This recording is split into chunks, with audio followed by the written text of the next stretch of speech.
I study a sample return to an asteroid known as Bennu.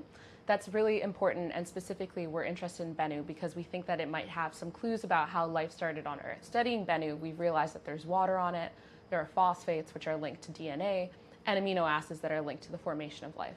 So altogether, this small asteroid has everything we need to understand where life comes from on Earth and potentially elsewhere in the solar system.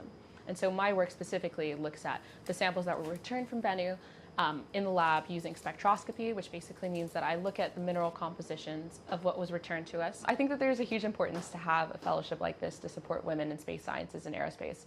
I think that there aren't that many women in space sciences, despite it being a really large and emerging field. When I worked previously in industry, I was often the only woman on my team, the only woman in a group of maybe 20 people.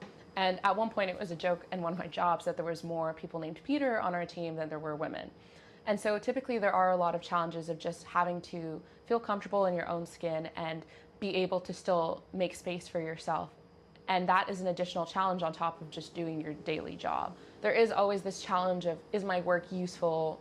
Does my work contribute to anything meaningful? And have I made an impact? Having some external validation that my work is useful and that people are looking at it is really reassuring and allows me to sort of build this internal sense of accomplishment that allows me to continue with my work, because it was really difficult without any mentorship or role models. When I was starting out, I hope to provide that for younger girls who are interested in joining space sciences. And so I think that having these sorts of fellowships not only empowers us financially and through a community, but also hopefully provides inspiration for younger generations.